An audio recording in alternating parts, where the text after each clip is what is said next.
a trick. Now, I haven't met any of you that I know, right? We haven't met before, have we? No, okay. So I'm going to can you give me some random detail from your childhood, like a pet you had, and also tell me your name. Just your first name is fine. And Say again. Nolan. Okay.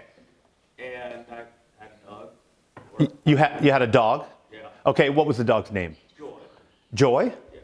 Oh, interesting. Okay, now watch my trick. So this is Nolan, and Nolan had a pet dog named Joy. And you're like, duh, he just told you that, right? Like, why is that a trick? But think about this. My brain actually has to be different for me to be able to say that from before you said it. So if you think of my brain before and you think of my brain now, when I'm saying, oh yeah, Nolan and dog and Joy and all that, right? They're different. So what's different about my brain, my actual physical brain? More neurons. But the thing about it, no one said that, and right away, within like 10 seconds, I was repeating it back to you. I can't just like grow a whole bunch of new neurons for Joy and dog and Nolan. So what's going on? Well, like, he already knew that, and you had just learned that, so that was just information that was... Yeah, but if you went to look inside my brain, and you were like, where's that information? What form is that information in? This actually is a really profound idea, and it'll help you in school once you understand it. So what do you think? Like neural pathways. Okay, so neural pathways. So you know you've got neurons. These are my little stuffed neurons, and they have these gaps between them. Anybody know what the gaps between neurons are called? Synapse, exactly. So the gap between a neuron is called a synapse, and an electrical signal will travel from one neuron to the other across the synapses, okay? Now, here's the thing when Nolan told me his name. First of all, I didn't have to learn his name brand new from nothing. I already had a lot of stuff in my brain related to Nolan's name. I know other Nolans. I know that there's a famous pitcher, Nolan Ryan. Even if I didn't know Nolan, right, the name Nolan, I know the sounds Nolan as being parts of English language and words. If you had walked in, Nolan, and said, hi, my name is...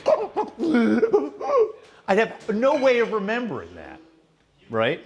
And so what I'm doing is I'm hooking what you said onto stuff that already exists in my brain. These your folks? No, okay.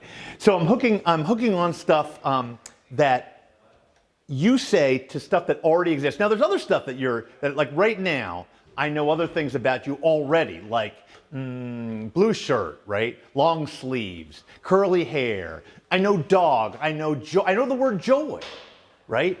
If you had said, I own a, and its name was blah, it'd be much harder to remember because I don't know what those things are. Whereas dog, I already have a circuit for it. So what happens is when you say that, I fire all those circuits that already exist and strengthen them. And then when I look at you and I know all these things like nose in the middle of the face and gray sneakers and all that, I fire that all at once. It also fires the circuits that have been wired a little stronger. They were already there, but they got wired a little stronger by my learning that. Now, here's the thing that's so cool. So let's say I wanted to teach you something brand new. Today you're going to learn some brand new stuff. I've got to hang it on something. Okay? So like, for example, mitosis.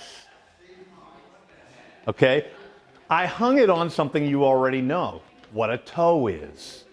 You also know that in your toe, well, that's not a sex cell. That's not something that's... So you're like, oh, okay, that must be just what goes on when cells are dividing, right? So you take anything brand new that you want to learn and you try to hook it to something that you already know. Give me an example of something you've learned in the last week in school.